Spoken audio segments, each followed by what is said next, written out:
हमारी एपिसोड की शुरुआत में हमें बाकी हानमा के बारे में दिखाया जाता। बाकी काफी बोर हुआ होता और काफी नींद आई होती। तभी सर बाकी को होश दिलाता। जब सर उसकी एग्जामिनेशन शीट देखता है तो उसने सिर्फ नाम ही लिखा होता। तो वो कहता है, मैंने सुना है तुम्हारे फिटनेस टेस्ट में काफी अच्छे मार्क्स आए हैं, तो क्या तुमने सोच लिया कि तुम स्कूल छोड़े और ओलंपिक्स के लिए ट्रेनिंग स्टार्ट कर रहे हो। अभी सर बाकी को समझाता है, जितनी भी चेंजेस दुनिया में हुई है वो सिर्फ इंटेलिजेंस की वजह से हुआ है, ना कि मसल्स की वजह से। तुम्हारी बॉडी की लिमिट है पर तुम्हारी ब्रेन की नहीं। तुम जितना मर्जी तेज भाग लो और तुम कभी मोटरसाइकिल से आगे नहीं निकल सकते, तुम कभी गाड़ी नहीं उठा सकते, तुम मोटर बोर्ड से ज्यादा तेज तैर नहीं सकते, तुम शायद जंप भी अच्छी मार सकते हो और तुम हैंग ग्लाइडर का मुकाबला नहीं कर सकते। तो बाकी कहता है, पर मुझे तो ऐसे काफी ज्यादा बंदों को पता है जो कि ये सब कुछ कर सकते हैं। तो वो बाकी के बालों से पकड़ के कहता है, तो कौन है ऐसे लोग? मैंने तो ऐसे लोग कहीं पे नहीं देखे। ओह, शायद तुम्हारे फादर हो। इस बात पे सारे लोग हंसने लगते हैं। खैर, उन्हें क्या पता कि बाकी का फादर कितना पावरफुल है। तभी सर एक और मिसाल देता। दुनिया का तेज भागने वाला भी भागते हुए एक ही जंप से सेकंड फ्लोर पे नहीं आ सकता। यहाँ पे उसके लिए उसे सीढ़ियां चढ़ के आनी पड़ेगी। मगर एक शख्स यही करने का सोच रहा होता, फील्ड से सीधा सेकंड फ्लोर पे जंप मारेगा, वो भी भागे बगैर।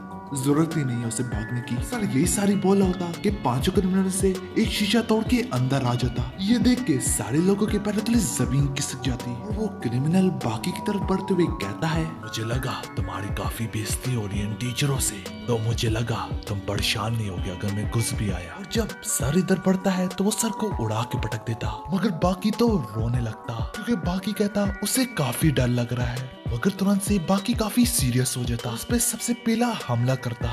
में बाकी और डोयल बिल्कुल आमने सामने होते, जबकि इसके क्लास फेलो को कुछ समझ में ना आ रहा था कि यहाँ पे आकर चल क्या रहा है। टेबल मुंह पे लगने की वजह से डोयल का खून भी निकल होता, जो देख के डोयल कहता है, तुमने तो मेरा दिन बना दिया।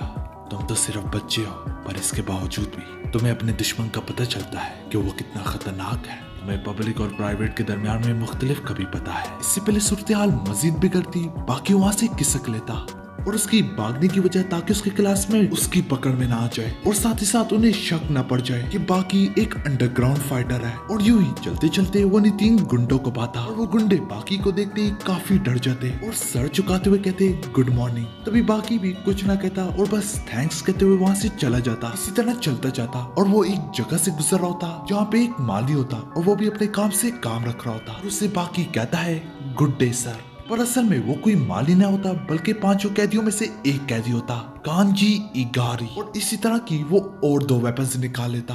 वो बाकी से लड़ने के लिए बिल्कुल तैयार होता, जिसकी वजह से बाकी के पसीने छूटने लगते। बाकी इसकी स्पीड देख के काफी हैरान होता, यहाँ तक उसके ब्लेड्स को बाकी देख भी ना पा रहा होता। इगारी अपने ब्लेड से एक पत्थर को बाकी की तरफ फेंकता, जो कि बाकी डॉज कर लेता। इसके बाद बाकी उसके हमलों को डॉज करने लगता और बाकी लगते लगते बचता।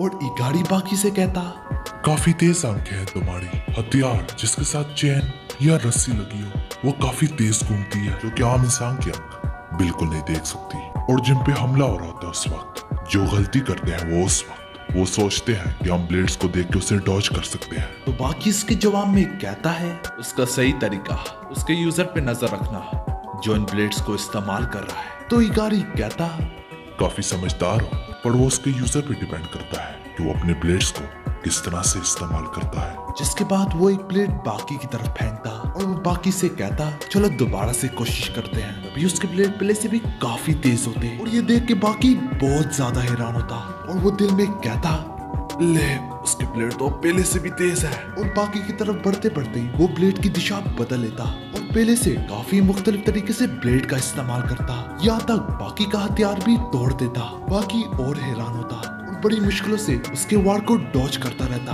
बस लगने को ही जा रही होती। वो बाकी पे काफी ज्यादा वार करता, बाकी बड़ी मुश्किलों से सबको डॉज करता चला जाता और अपनी शॉट खोल के उसके ब्लेड को उसमें फंसा देता।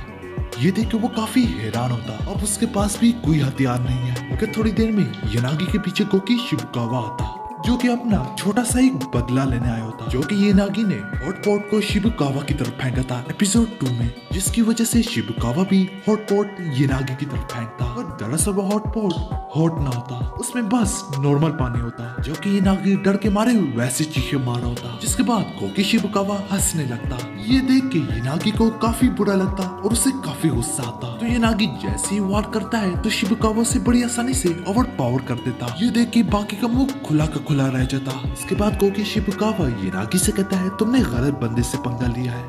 तभी इनागी को काफी गुस्सा आता। इसी में वो एक जोरदार हमला करता कोकी शिबुकावा पे। इसकी वजह से कोकी शिबुकावा के चश्मे टूट जाते और उसके हाथ से काफी खून निकलता। और ये सब कुछ देख के तो बाकी को कुछ समझ में ही ना आता। यहाँ तक बाकी की आवाज तो बहुत बदली होती। असल में ये नागी ने वाक नकल्स का इस्तेमाल किया होता, जिसे टाइगर क्ला भी कहा जाता है। इसी में ये नागी कहता है चलो दोबारा से लड़ते हैं। तो कोकी शिबुकावा उसे याद दिलाता है तुम 2 से लड़ रहे हो, जो कि बाकी और कोकी शिबुकावा खुद है। जैसे कि इनका टूर्नामेंट स्टार्ट हो चुका है, जैसे कि कोकी शिबुकावा ने टूर्नामेंट स्टार्ट होने से पहले खुद ही कहा था कि कोई रूल्स नहीं है। मगर ये नागी जरा भी ना घबराता और अपना यूनिफॉर्म उतार के फेंकता। इसी मौके में कोकी शिबुकावा अपना खून उसकी आंखों पे फेंक देता और उसे ना दिखता। कोकी शिबुकावा चिल्लाते हुए बाकी से कहता है मेरे साथ लड़ने की हिम्मत रखो। इसी में दोनों टीम वर्क करके पहला हमला करते। साथ ही साथ कोकी शिबुकावा दोबारा से इनागी को समझाता है तुम इस वक्त दुनिया की स्ट्रॉन्गेस्ट टीम का मुकाबला कर रहे हो। फिर इनागी कहता है बाकी जो कुछ तुम्हारे बारे में सुना वो सब कुछ सच ही था। एक 17 साल का लड़का। वो कुछ और बोल पाता, बाकी उस पे टूट पड़ता, जो कि वो बड़ी करीबी से डॉज करता। मगर ज्यादा वक्त ना लगता बाकी को उस पे बाड़ी पड़ने में, जिसकी वजह से बाकी उसे पीछे फेंकता। पीछे से कोकी शिबुकावा से पकड़ लेता। शिबुकावा बाकी से चलाते हुए कहता उसे खत्म कर दो। मगर बाकी एक्सपीरियंस में थोड़ा लैग करता होता, जिसकी वजह से इनागी कैसे न कैसे करके वहां से निकल ही जाता। इस सब के बाद कोकी शिबुकावा बाकी से कहता है बाकी ब्लेड्स का इस्तेमाल करना या टाइगर क्लास का इस्तेमाल करना, सिर्फ यही इसकी खासियत नहीं है। लोग इसे इनागी द पॉइजनर बुलाते हैं। देखते ही देखते इनागी भी वही करने लगता जिसका डर होता। वो टाइगर क्लास को गिरा देता। द वे ऑफ वाइड कोकी शिबुकावा बताता है यही इसके असली मार्शल आर्ट्स का नाम है। तो इनागी बाकी से कहता है बाकी जरा एक बात तो बताओ, आखिर दुनिया की सारी गैसों में से सबसे खतरनाक गैस कौन सी है? इसी दौरान वो धीरे धीरे से बाकी की तरफ बढ़ने लगता।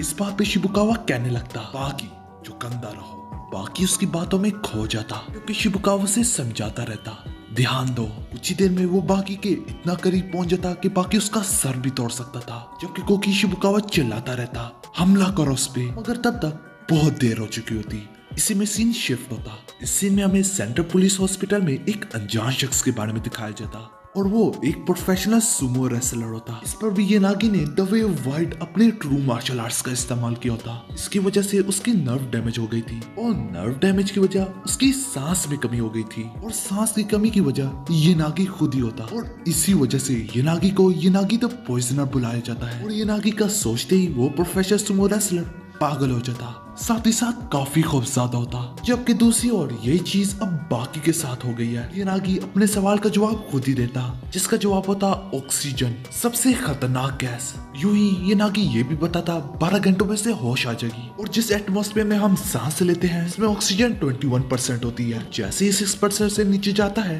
तो बंदा बेहोश हो जाता है। 21 से थोड़ा से नीचे या मजीद नीचे जाने से मुख्तलिफ नुकसान होते हैं, पर 6% से नीचे जाने की वजह से बंदा बेहोश हो जाता है। ये नागी के हाथ के हथेलियों में ही 6% ऑक्सीजन है। ये नागी मजीद एक्सप्लेन करता गिलास, वुड या कंक्रीट, मैंने इसमें मिलियन से ज्यादा टाइम अपनी प्रैक्टिस की है, जिसके बाद मैं अपने हाथ के हथेलियों में एक छोटा सा वैक्यूम भी बना सकता हूँ जहाँ पे कोई ऑक्सीजन नहीं होती। इसकी वजह से सिर्फ हाथ रखते ही दीवार में सुराख हो जाता, जो कि ऑक्सीजन सारी गैसों से ज्यादा खतरनाक है। जैसे कि ये नागी मोस्टली जेल में ही होता है, जो कि ये नागी की ट्रेनिंग के लिए बहुत जबरदस्त जगह थी। इसी सारी बातों में पुलिस बाकी के स्कूल पहुंच जाती। ये नागी फरार होते होते बाकी को भी जगा देता। इसके बाद कोकी शिबुकावा बाकी से बताता है कि तुम हार गए, जिससे उनके बाकी बहुत हैरान होता। देखते ही देखते ये तूफानी एपिसोड यहीं पे खत्म हो जाती है।